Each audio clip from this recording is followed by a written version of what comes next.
Welcome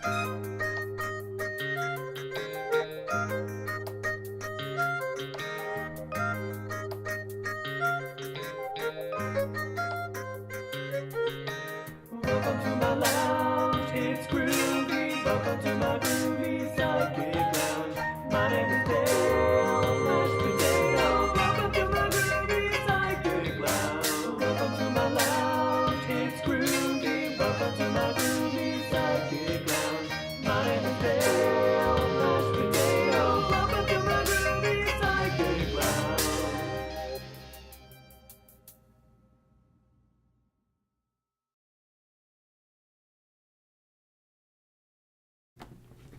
Hello, Taurus. It's me, Dale Mashed Potato. I'm the Groovy Cleveland Psychic, and I'm here to give you a reading for the month of October, using Pokemon cards and other types of cards.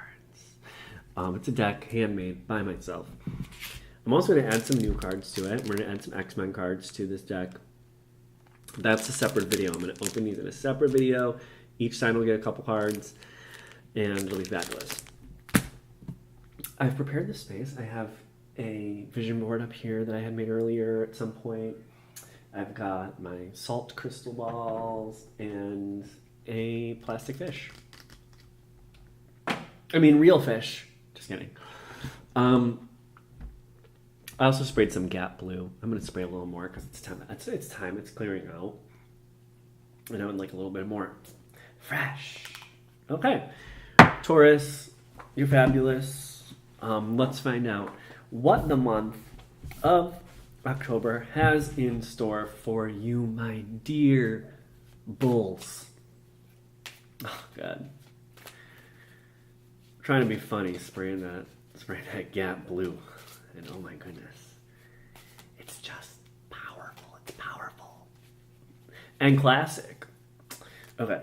Let's get a Pokemon card to represent the energy that the Taurus is coming into the month, whoa, of October. What energy is the, oh, not that one. I'm looking for a Pokemon card. Well, that one flipped out, so I'm going to keep it anyway. So most of the time I get Pokemon cards to figure out that. Okay, and 2 Pokemon cards flipped out. All right. Cards, Taurus, are you coming into this month with a complex energy that can only be described using 3 cards? That's what my Pokemon are telling me. Yeah, that first card you got was Snapping Drake. Foul-tempered, poorly trained, and mule stubborn. The Drake is the perfect test, of the Master's Well. Foul-tempered, poorly trained, and mule stubborn. So it's like there's a snapping Drake in your life that you're coming into the month with, Taurus. You are also coming into the month with Altaria.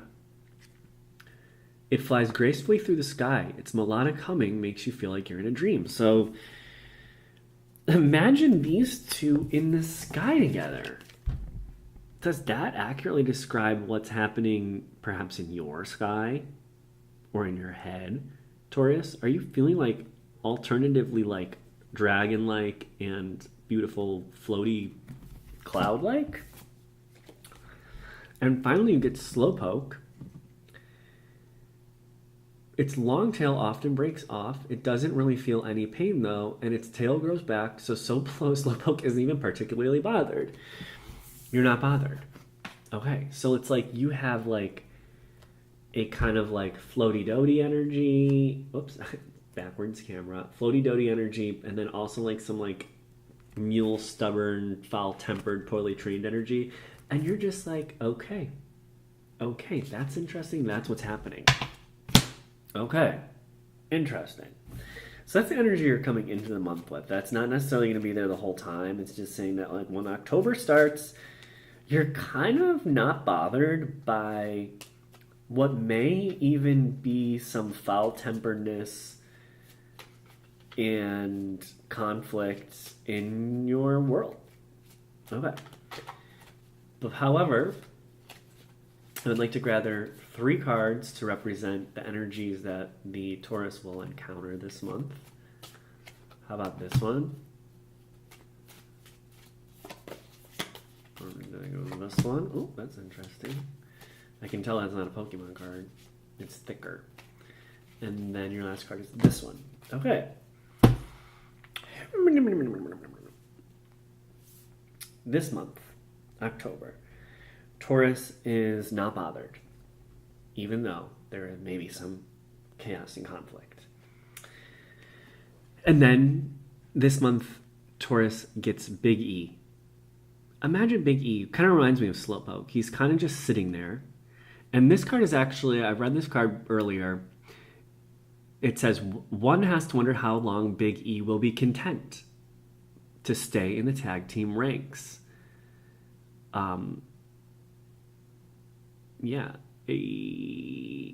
Undoubtedly, the hunger for individual gold still resides in the super heavyweight. So you may be content, but this month there is a question. Do I want to be the super heavyweight champion? I'm fine having success, but maybe perhaps I want to take down the Snapping Dragon. That's what this card is representing. It's kind of representing a question. It's representing a potential energy, a potential strength, enormous strength. Look at him. And it's a question of whether you're content or you're ready to break out. However, your second card is another WWE card, a Randy Orton. Talk about someone who knows how to break out. This guy's a beast. He's a monster. The initials RKO have struck fear into the hearts and minds of WWE superstars for 15 years. Yep, he's continuing to build a Hall of Fame legacy. From the moment he first stepped into WWE, the WWE Universe knew there was something special about him, and he became known as the Apex Predator. He's collected several world championships, and there's little he has yet to accomplish in the WWE. But the competitive fire still burns brightly inside his chest. So he could be content, but he's still competitive. So this tells me that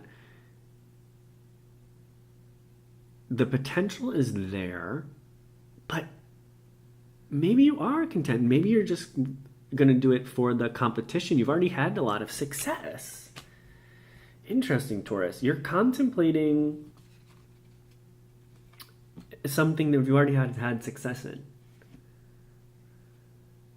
Succumb to temptation. Restraint is for the meek. This is suggesting having some fun with it. If there's something tempting you, Taurus, it definitely says you should go for it. Well, I think I would like to get a few more cards just because that's what they're here for. Okay, that one popped out. And that one. And then, so I'm going to clarify the other three cards. There you go. Big E, appropriately clarified by Princess Twilight Sparkle, basically has a bunch of friends.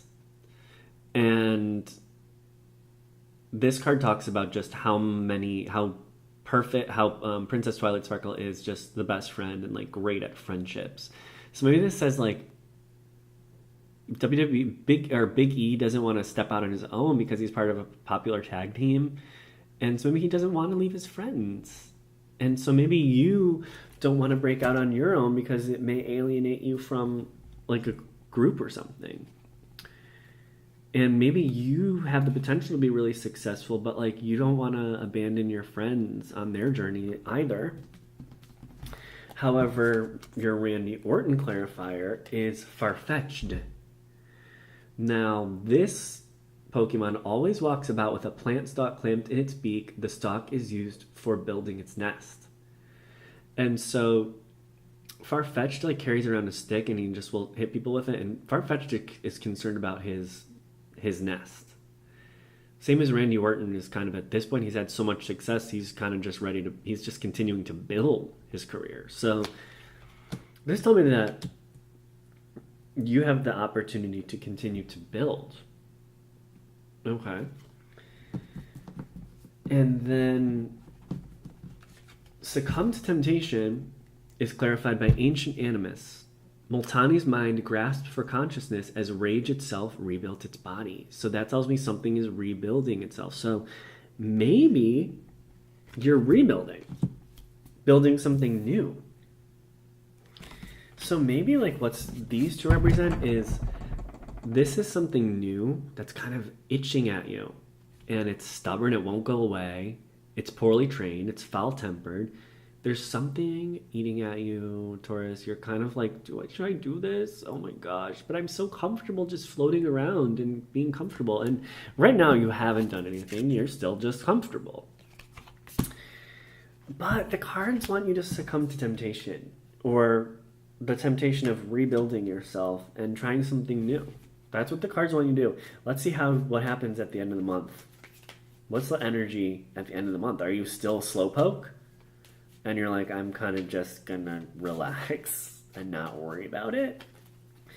I'm kind of content with everything. I don't really need to rebuild everything or build anything new. Like, I'm just gonna sit around, please. That may be what it is. Let's see what the card says. I'm waiting for one card. One card to rule them all. Okay, this one. It's a Pokemon. It's Corphish. No matter how dirty the water in the river is, it will adapt and thrive. It has a strong will to survive. It will adapt and thrive. So this tells me that you're not going to stay content for long. Let's get a clarify. I want two clarifiers.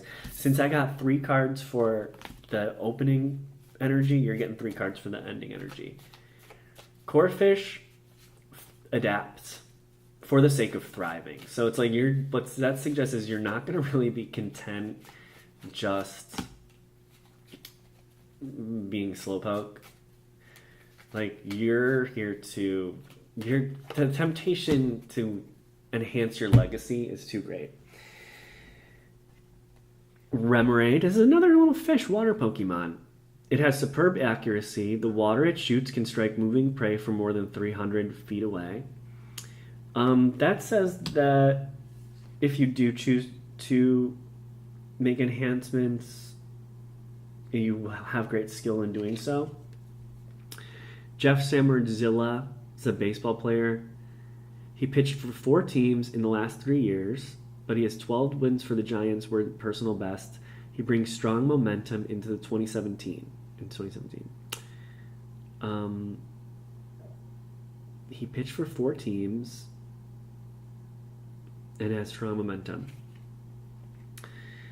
So this kind of guy tries new things and builds momentum. So perhaps the energy you leave the month with is a little bit of focus on trying new things. So kind of what this is telling me is at the end of the month, you haven't tamed the snapping drake just yet, but you're experimenting with different ways of tapping into this curiosity and desire to break out of your comfort zone and enhance your life by achieving even more successes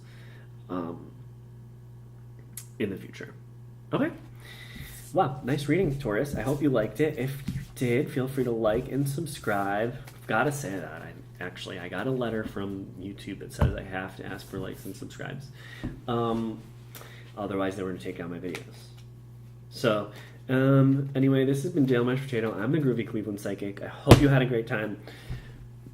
If you want a few more cards, if you want to know what your X-Men cards for the month are, just check out my other separate video. Other than that, it was lovely talking to you for this brief period of time, and I hope you have a lovely October. Bye.